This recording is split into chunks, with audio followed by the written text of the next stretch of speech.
Olá pessoal, tudo bem com vocês? Este é o Medicina em Evidência, seu canal em saúde, que está trazendo hoje um tema extremamente importante para todos os estudantes de medicina e também das outras áreas de saúde, que é a anamnese.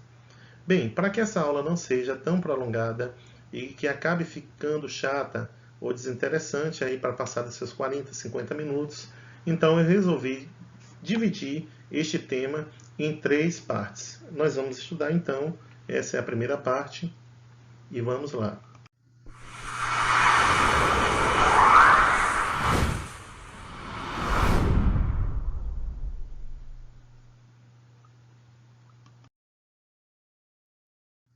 Meu nome é Ulisses Monteiro da Costa Neto, sou fisioterapeuta, licenciado em Física e acadêmico de Medicina da Universidade Estadual do Sudoeste da Bahia. Esses são meus contatos para sugestões, críticas, informações e também para dar aquele feedback que a gente espera aí após você assistir a aula. Então, quais são os objetivos da anamnese? Estabelecer o contato inicial e boa relação com o seu paciente, obter informações biopsicossociais e determinantes epidemiológicos que possam auxiliar no diagnóstico e tratamento, aprender a colher a anamnese e redigi-la cronologicamente, com clareza, adequação e objetividade, com terminologia médica adequada, avaliar o estado de saúde passado e presente, com fatores pessoais e familiares que influenciam o seu estado de saúde e doença, conhecer os hábitos de vida do paciente, bem como suas condições socioeconômicas e culturais, e levantar as hipóteses diagnósticas de direcionar procedimentos terapêuticos. Bom, deixar claro que nosso intuito não é o de esgotar o assunto. A nossa intenção é somente servir de base para os estudantes que estejam começando seus estudos agora ou queiram tirar alguma dúvida. Logicamente, algumas variações podem ocorrer dentro do material que apresentamos aqui, entre os materiais que podem ser vistos em livro de semiologia, outras aulas ou professores. Mas vamos tentar ser o mais fidedigno possível ao material que utilizamos como fonte. Anamnese deriva da palavra grega ana, trazer de novo, e mnesis, memória. Na verdade, nada mais é do que a entrevista realizada pelo profissional de saúde com o seu paciente, que tem como intenção ser o ponto inicial diagnóstico de uma doença. Essa entrevista que o profissional faz, que ajuda o paciente a recapitular todos os fatos que são relacionados com a doença e com a pessoa doente. Ela tem como intuito ser uma fonte de conhecimento fundamental e personalizada sobre aquela pessoa que você está entrevistando. Você tem que coletar a anamnese de um modo perceptível e detalhado e depois realizar um exame acurado e minucioso. Isso, além de aprofundar o relacionamento com o paciente, vai conferir a avaliação, dados mais relevantes para você definir as diretrizes do seu raciocínio clínico. A anamnese, se bem realizada, ela vai ser acompanhada de decisões diagnósticas e terapêuticas corretas. Se mal feita, em contrapartida, vai desencadear uma série de consequências negativas, as quais não podem ser compensadas com a realização de exames complementares, por mais sofisticados que sejam. Então, faça da maneira mais correta possível. Você está iniciando seus estudos agora, tente fazê-la de maneira correta e completa. Você vai ver que vai demorar 1h30, 2 horas no mínimo para fazer uma anamnese completa. Tente fazer com todas as pessoas ao seu redor, pai, mãe, tio, tia, namorado, namorada, seja lá quem for, irmão, amigo, primo, passa na rua alguém, puxa lá e tenta fazer uma anamnese. Com o tempo, você vai ver que ela vai se tornando mais fácil e vai fluir também com mais tranquilidade. Logicamente que os profissionais eles saberão fazer a anamnese de uma maneira mais criteriosa e mais rápida, porque já conhece todos os passos. Mas você que está começando agora, tente fazê-la com todos os dados que são pedidos e preconizados numa ficha de anamnese. É no primeiro contato que se encontra a melhor oportunidade para estabelecer uma relação confiável entre o médico e o paciente. Se você não aproveitar essa oportunidade, sempre existirá um hiato intransponível entre um e outro. Entender o paciente é tão importante quanto ser entendido por ele. Então, pratique bastante para que se construa uma história clínica adequada. Faça questionamentos se ele está entendendo o que você está dizendo. Se possível, peça para que repita com suas próprias palavras e aí você vai ter certeza ou não se ele entendeu o que você falou. E da mesma maneira, se você não entender, questione, pergunte quantas vezes forem necessárias para que não sobre nenhuma dúvida que possa se tornar um empecilho na construção da sua anamnese. As variedades culturais, religiosas, de linguagem, de idade, entre um e outro, podem se tornar barreiras que precisam ser quebradas. Então, pratique bastante e não exija que o paciente se adeque a você. A obrigação é do médico, do profissional, tentar se comunicar com o paciente da melhor maneira que for possível e confortável para ele, né? Outras diferenças também, outras dificuldades podem ocorrer na hora da entrevista, como, por exemplo, uma acompanhante que não saiba nenhuma informação sobre aquele paciente, simplesmente o pegou ali no momento de um acidente e levou, o nível de cognição do paciente ou do informante, e se é o próprio informante ou alguém que está com ele que passará essas informações. Geralmente criança tem os pais, as mães, existem aquelas pessoas que negam informações também, ou que não dão muitos detalhes, ou que passam informações que não são tão fidedignas. Então, tente extrair o máximo possível e, para isso, pratique a sua capacidade de se comunicar com os pacientes, principalmente exercitando o respeito, a transparência e a empatia. Outra coisa que você vai averiguar quando for um profissional é justamente o tempo diminuído para se praticar a anamnese. Então, otimize a sua capacidade de entrevistar e de fazer anamnese para tentar reduzir essas dificuldades. Pratique o máximo possível com todas as pessoas, como eu já havia dito, né? E lembre-se que o hábito faz o monge. E lembre sempre, a qualidade de informação, o nível de informação é essencial. Se não entender, pergunte até que você tenha certeza. Não tenha resquício nenhum de medo de perguntar, de questionar nada, como também deixe o paciente à vontade para que ele se sinta confiável em estar falando e também de perguntar caso tenha alguma dúvida. A capacidade de ter respeito é conseguir separar os sentimentos pessoais seus sobre o comportamento, as atitudes ou crenças do paciente. Pequenos procedimentos devem ser utilizados para demonstrar respeito a ele. Apresente-se com clareza e deixe claro que você está ali para ajudá-lo e não para julgá-lo. Não demonstre uma intimidade que você não tem com ele e, de preferência, utilize sempre nomes do paciente, primeiro nome dele. Evite usar denominações e apelidos genéricos como tia, mãe, avó, vovozinha, vovozinho. Por mais confortável e carinhoso que eles possam parecer, para alguns pacientes talvez não seja, né? Eles não vão sentir muito à vontade se você forçar um grau de intimidade que não existe, né?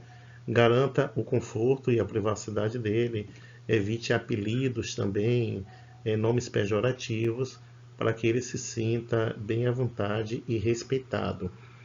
Sente-se próximo, mas não excessivamente, e é aconselhável também evitar a presença de barreiras físicas entre você e ele, né? Mesas, macas, etc., para que se torne um ambiente favorável como uma conversa informal.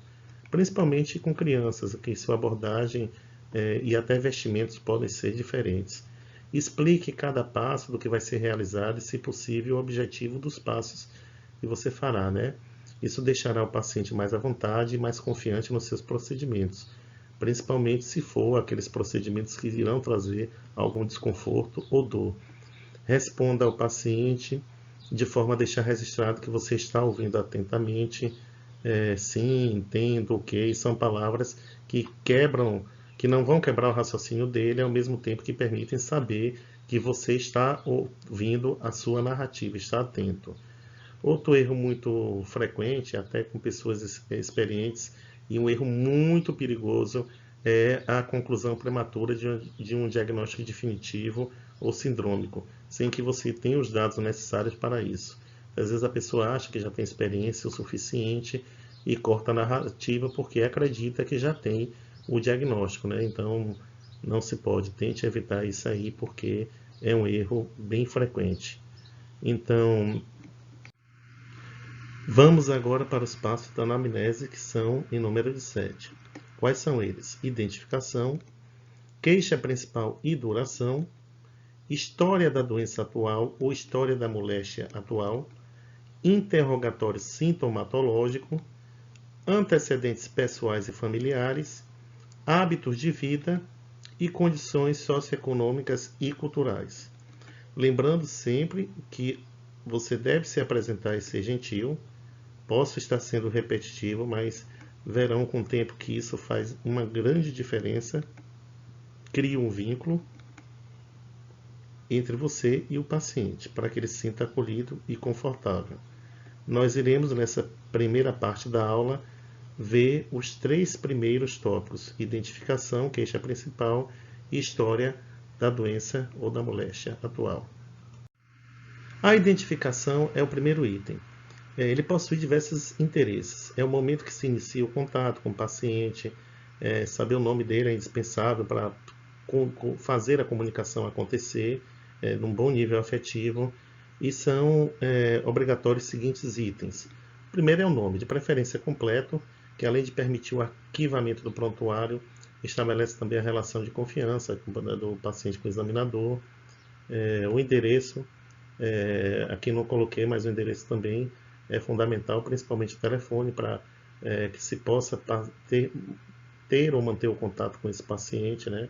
Exemplo de mudança de horário de consulta, cancelamentos ou qualquer outro tipo de contato que possa ser urgente. A idade ele é importante, é imprescindível, pois existem algumas doenças que incidem com maior frequência em determinadas faixas etárias. Por exemplo, doenças crônico-degenerativas, que são mais frequentes na terceira idade, enquanto outras são mais comuns na infância. Por exemplo, algumas infecções virais. O sexo, pelo mesmo motivo, existe predileção de certas doenças por um ou outro sexo, que podem ser inclusive exclusivas do aparelho reprodutor masculino ou feminino, e também variações dos níveis hormonais. O estado civil, que deve ser referido como solteiro, casado, viúvo, desquitado ou divorciado, e esse pode parecer que não é tão importante, mas principalmente no que diz respeito à problemática psicológica, que pode intervir conforme o estado civil. Alguns indivíduos eles podem possuir uma vida de abandono, porque terminou um relacionamento com o cônjuge, e tem esses aspectos biopsicossociais, econômicos e financeiros também, que podem estar relacionados ao estado civil, à mudança dele. A etnia também um motivo muito semelhante à idade e sexo. Existem determinadas afecções mais comuns de acordo com a etnia. A exemplo de carcinoma de pele, né? São muito mais frequentes em indivíduos de cor clara, enquanto algumas displasias fibrosas, hipertensão arterial sistêmica são mais comuns em pessoas de pele mais negra. Profissão e ocupação é muito óbvio. Certas profissões podem predispor o indivíduo a determinadas doenças e condições também de exposição, como a gente falou, do próprio pescador, né? A exemplo de lavradores e pessoas que expõem bastante ao sol, a produtos químicos, etc., e até a lesões também relacionadas ao trabalho, como digitadores, etc. Então passa bastante informação em relação ao que ele trabalha ou que trabalhou. Naturalidade é onde a pessoa nasce. Eu nasci em Gandu, no município do estado da Bahia, então minha naturalidade é Gandu. Eu sou ganduense, isso não vai mudar, nem que eu more na Lua, outro planeta ou em outro país. Isso não muda nunca. A procedência é sempre em razão de onde a pessoa veio. Isso é muito importante porque passa informação da existência de zonas endêmicas ou epidêmicas na qual a pessoa pode ter frequentado e pode ter vindo e adquirido determinada patologia. Por exemplo, doença de Chagas, malária, esquistossomose, etc. A religião também. Ela tem uma relevância no processo de saúde e doença. Por exemplo, alguns dados como a proibição de hemotransfusão em testemunha de Jeová, o não uso de determinadas carnes por fiéis da Igreja Adventista, tem uma repercussão importante no planejamento terapêutico, na qual o paciente, se ele pedir para não ser realizado determinado procedimento, o médico tem que respeitar, logicamente, se ele é maior de idade. Então, existem essas questões que têm que ser levadas em consideração, né? Existe ainda a afiliação a órgãos, instituições previdenciárias, plano de saúde, que se você tiver o conhecimento, facilita a sua conduta em relação à solicitação de exames complementares, a outro especialista, ou mesmo até para você referenciar para outros hospitais e centros de tratamento ou internação, né? Muito importante também a fonte de informação, mais uma vez, quem está passando, se é o paciente ou alguém que está ao lado dele, que sabe realmente essas informações. E o nome do responsável, cuidador, acompanhante, caso o paciente não tenha como ser a fonte dessa informação. E outra coisa muito importante é o nome da mãe. Adotar o nome da mãe e do paciente é hoje uma regra muito comum, principalmente em hospitais, no sentido de diferenciar os pacientes homônimos, e isso pode trazer uma consequência positiva quando se evita que se trate pacientes com o mesmo nome, com tratamentos diferentes, que não estão de acordo com suas necessidades. Isso com certeza é essencial para que você mantenha a individualidade do paciente. Falando mais um pouco sobre comunicação, principalmente na medicina, é essencial a gente entender que alguns entraves, como foram falados, podem dificultar a anamnese. Então, quais são eles? Primeiro, em relação ao paciente, existe também em relação ao profissional, quando você encontra aquele paciente que fala demais. Vai ser justamente uma pessoa que vai conversar muito e dali pouco você vai conseguir tirar que seja realmente necessário para a construção da sua ficha. Acho que todo mundo conhece, né? Algum tagarela que conversa muito e tem aquelas pessoas que começam a falar de uma coisa, daqui a pouco pulam para outra, dali já vão para outra e fogem do foco. Então é preciso que você tenha o discernimento e a capacidade de colocá-lo novamente nos trilhos sem ser grosso e mantendo a empatia. Então sempre que for necessário, interrompa a conversa dele, não, mas em relação a isso, questione novamente, até que ele possa realmente falar o que você quer. Ao contrário desse tipo de paciente, existe também aquele que é totalmente introspectivo, que praticamente nada responde ou apenas em monossílabos, sim, não, e são pessoas facilmente sugestionáveis, né? Você vai falar alguma coisa, ele vai acabar repetindo o que você quer. Ou são pessoas que estão passando por um sofrimento psicológico, ou vem da própria natureza da pessoa não gostar de conversar, ou por uma questão de timidez, ou até também em relação a acompanhante. Isso pode ocorrer muito com adolescentes. Então, se você vê que a pessoa está ali e não quer falar devido ao acompanhante, peça um momento a sós com o paciente para que você possa extrair as informações que são mais pertinentes. É necessário saber quebrar esse gelo também e conseguir com que ela fale. Existem as diferenças regionais também. O Brasil é praticamente um país continental, então praticamente qualquer região e até dentro de uma mesma região pode ter dialetos diferentes. E se você se encontrar em um local que não é o seu de origem e tiver dificuldades para entender o que está sendo falado, pergunte, questione a ele o que é que ele quer falar e aí você vai quebrando esse gelo. Aqui na Bahia, por exemplo, tem um dicionáriozinho de baianês que já foi muito vendido, as pessoas gostavam bastante, então tente entender o que é que significa aquilo ali e também tente evitar as palavras que são comuns da sua cultura, que possam trazer dificuldade de entendimento para o paciente. Existe também aquele profissional que gosta de falar por meios científicos. Entenda que a linguagem científica é obrigação sua entender para se comunicar com outros médicos e outros profissionais de saúde também que o entenderão tranquilamente. Mas o paciente não tem obrigação nenhuma de conhecer nenhum termo técnico. Então evite estar falando por termos que são difíceis de compreensão, porque aquilo dali ele pode até achar, pô, o cara sabe muito, é bacana, entende, mas ele não vai entender nada, de nada. Então simplifique dentro de uma linguagem que o paciente possa entender o que você quis dizer. Existe também aquele profissional que é grosso com o paciente, que ele é mal educado. Isso de forma nenhuma é aceitável, não só na medicina, mas acredito eu que em qualquer área de trabalho em que o profissional lide com pessoas, ele não deve ser de maneira nenhuma grosso. Então, os questionamentos seus, as suas revoltas, seus problemas ficam ali da porta do seu trabalho para a rua ou para casa, né? Você vai resolver, logicamente, lá por fora, não onde você está trabalhando. Se você está trabalhando no local que está insatisfeito, procure outro. E também, da mesma maneira, o paciente não pode ser grosso com você. Se muitas vezes acontecer, tente quebrar aquele gelo e modificar o pensamento dele para que não ocorra uma situação que seja constrangedora para ambos. Existe também um profissional que gosta de fazer piadas, principalmente quando vem uma pessoa com uma cultura diferente, com uma religião diferente, um comportamento diferente. Lembre-se, mais uma vez, você não está ali para julgar ninguém, você está ali para auxiliá-lo. E principalmente em situações também que o paciente se encontra em maior vulnerabilidade. Então, não brinque, não tente ser engraçado na sua roda de amigos, tudo bem, conte as piadas que você quiser, mas nesse momento seja empático e respeitoso.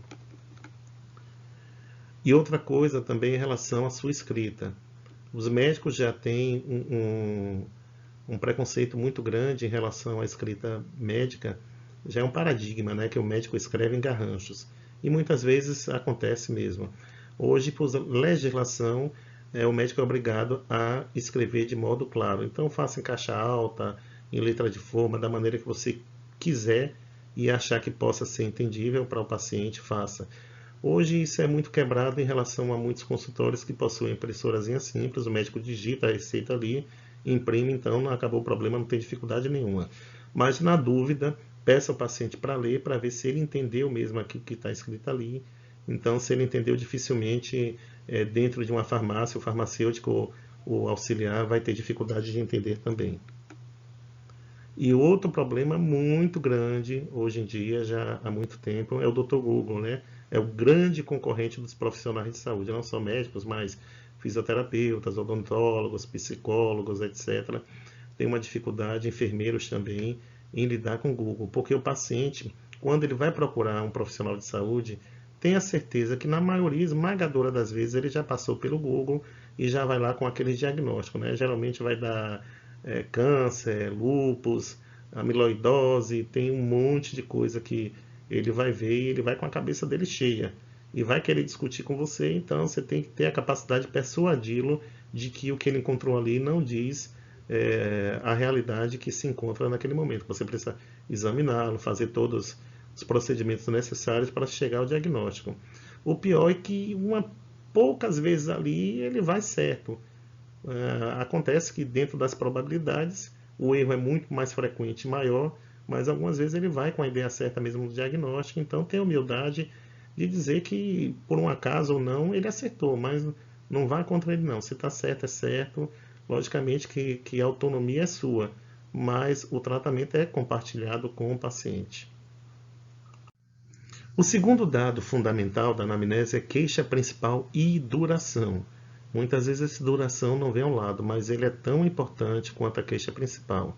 Por exemplo, se você sente uma dor no peito, o paciente chega lá reclamoso desse sintoma, uma dor no peito que dura 15 minutos pode ter um enfoque totalmente diferenciado de uma dor no peito que já dura meses. Então, queixa principal e duração. Então, o que é aconselhável se fazer nessa parte? A primeira é que você escreva com as palavras do paciente. Lembre que até o momento você não tem nenhum dado objetivo para diagnosticar o paciente. Por mais que você já tenha observado o modo que ele entrou, que ele está caminhando, já faça algumas aferências relacionadas a algumas síndromes que você observa ali, mas até então você não tem como colocar isso com suas palavras. Você pode estar totalmente enganado. Então, de preferência, coloque com as palavras do paciente, entre aspas, a queixa principal e a duração. Entre aspas, como eu falei. E quando o paciente ele é poliqueixoso, tente extrair dentro de tudo aquilo que ele falou, qual o real motivo que levou ele a procurar o seu atendimento. Então, pergunte basicamente, o que é que eu trouxe aqui? O que é que você está sentindo? Qual é o seu problema? E pode acontecer também que no momento que ele fala a queixa principal, que é a necessidade dele de ser solucionado, que dentro dali você encontre outra coisa que seja talvez até mais relevante. Por exemplo, chega um paciente dizendo que está com quadro viral e depois você está conversando com ele, ele diz também que além daquilo está com a dor precordial. Logicamente que naquele momento acende seu sinal de alerta E a dor precordial talvez seja mais interessante, mais importante para você estar averiguando do que o simples problema viral dele, né? A queixa do respiratória, digamos assim.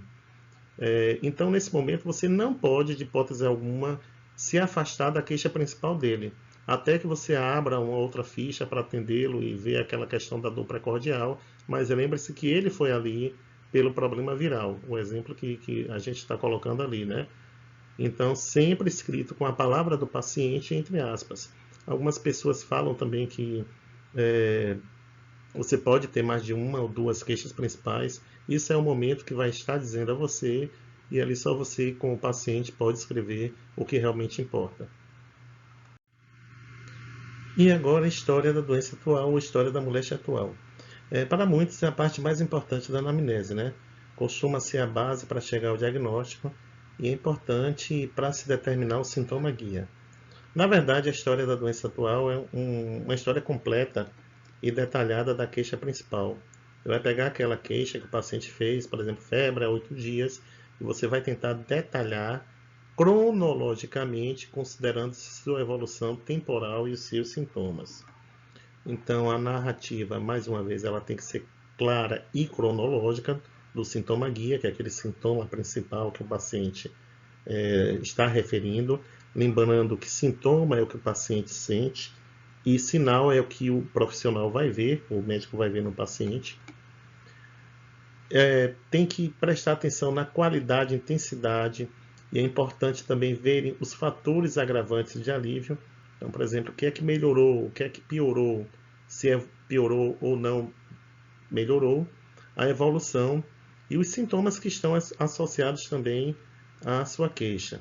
É bom evitar datas, por exemplo, dia tal sentiu dor de cabeça, dia tal isso, então é mais interessante que você coloque isso na narrativa em dias, semanas e meses, ou até anos, a depender, né? Porque o profissional que vai observar aquela ficha no futuro, ele vai ter uma ideia dentro da história contada ali, da cronologia, e não por datas, mas por tempo entre um sintoma e outro, né? Se foi uma semana, 2 semanas, etc. Então, quando a gente vai falar de dor, geralmente a dor é um dos sintomas mais utilizados, é uma das queixas principais dos pacientes que procuram o atendimento. Então, é muito bom você perguntar onde está a localização da dor. Essa dor, ela queima, arde, pulsa, encolhe, aperta, enfacada. A qualidade dessa dor vai lhe determinar algumas informações importantes. Você saber o tipo de dor, a gente vai estudar isso no futuro. Qual a intensidade de 0 a 10? Na verdade, isso é uma tabela extremamente subjetiva, em que 0 seria a ausência de dor e 10 a maior dor que a pessoa sente. E muita atenção quando utilizar, porque alguns pacientes podem referir uma dor muito alta, por exemplo, 8, 9 ou até 10. O paciente até diz, estou sentindo 15, doutor. E na verdade são pacientes que estão conseguindo andar, se comunicar, se alimentar, e não que não estejam sentindo dor, né? Mas provavelmente esse valor utilizado por ele não está adequado para o que ele está realizando ali naquele momento. Dor 10 sendo uma dor, a pior dor que a pessoa pode sentir, com certeza é uma dor totalmente incapacitante. Tem alguma coisa que desencadeia essa dor? No caso aqui a gente está fazendo para dor, mas são feitos também para qualquer outro tipo de sintoma. Então, o que é que vai desencadear? É uma dor que você sente quando está em pé, sentado, está andando, está deitado. Ela se irradia para outro lugar. Se é uma dor no peito, por exemplo, ela vai para o abdômen, ela vai para o peito, vai para as costas, vai para os braços. O que é que piora e melhora a dor? Então, você toma alguma coisa para melhorar essa dor ou não? Ela melhora sozinha ou não melhora, continua da mesma maneira? Quanto tempo dura? Se é o tempo todo, se ela para, se ela vem e volta com um intervalo de tempo muito curto, etc. Então, mais uma vez aí, outro dado importante. Dói mais em algum horário específico? É mais à noite, mais à manhã, é mais na tarde? A dor atrapalha seus afazeres? E aí sim você vai ver se é uma dor incapacitante para as atividades de vida diária, de vida profissional e a evolução também. Então, são dados extremamente necessários. Quando se iniciou, mais uma vez, de lá para cá, você faz a história de quando iniciou até o momento atual. Pede ao paciente para se recordar de alguns fatos que possam estar ligados ao aparecimento dessa dor, ou da doença, no caso, né? que talvez ele não preste atenção, mas que para você pode dar um dado mais objetivo. As lesões também, como são essas lesões, se o paciente teve lesões. Então use esse sintoma guia e a partir dali trace uma narrativa, faça uma história mesmo, cronologicamente, de tudo que ele falou do início até o momento que ele se encontra ali com você. Lembrando que na queixa principal, se você tinha que escrever com as palavras do paciente, por exemplo, eu estou com febre há 7 dias, na história da doença atual, aí você já pode escrever com a linguagem mais científica, até porque ela vai ser compartilhada por outros profissionais que irão trabalhar com você também em relação àquele paciente. Então, por exemplo, aqui de uma história de doença atual bem construída, você tem que tentar ser o máximo sintético possível, sem perder dados que sejam interessantes. Então, exemplo. Mãe informa que a criança, previamente rígida, há 8 dias iniciou com quadro febril, com temperatura axilar de 38 graus Celsius e lesões eritematopapilares pruriginosas, inicialmente no tronco, com rápida progressão para os membros. Procurou no mesmo dia assistência médica da Unidade Básica de Saúde do bairro, onde foi prescrito Predizin, Ixizine e Alivium, alegando que recebeu diagnóstico de infecção alimentar. Será que foi infecção alimentar mesmo? Mas vamos lá, o que é importante é que a gente veja que a construção de uma história cronológica está falando aí, desde o primeiro sintoma, que foi o quadro febril, e a evolução até o momento que procurou o médico e a prescrição dos medicamentos também. Mais uma vez, preste atenção que a informação aqui é que a mãe foi a informante, então é bom você colocar isso, né? A temperatura axilar, que se fosse eu colocaria aqui, aferida pela mãe. E as lesões, logicamente, a mãe não falou, lesões eritematopapilares pruriginosas, até porque provavelmente ela não tem esse conhecimento. Ela deve ter falado com a lesão um pouco de elevação, vermelha, que causou coceira, mas o médico aqui já prescreveu dentro da linguagem científica para facilitar o seu trabalho. Então, sempre procurando o sintoma guia, que é o sintoma principal, e dentro daquilo dali fazer a evolução. Essa evolução do momento inicial até o dia atual. E sempre necessário também colocar quais são os medicamentos que estão em uso, sendo que esses podem ser medicados, é importante saber quem medicou, quando isso aconteceu, ou se estão sendo tomados por conta própria. E com isso nós finalizamos a nossa primeira parte aqui da anamnese. Agradeço a compreensão, a atenção de todos vocês. E lembre-se, tão importante quanto conhecer a doença que o homem tem, é conhecer o homem que tem a doença. William Osler. Essas foram as referências que foram utilizadas para a confecção desta aula.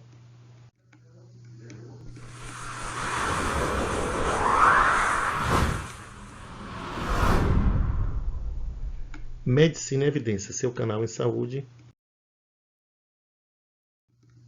Lembrando para deixar seu like, inscreva-se, comentários, ative o sininho e também as sugestões, quanto também as críticas serão bem-vindas e lidas. Muito obrigado a todos, um abraço e até a próxima aula.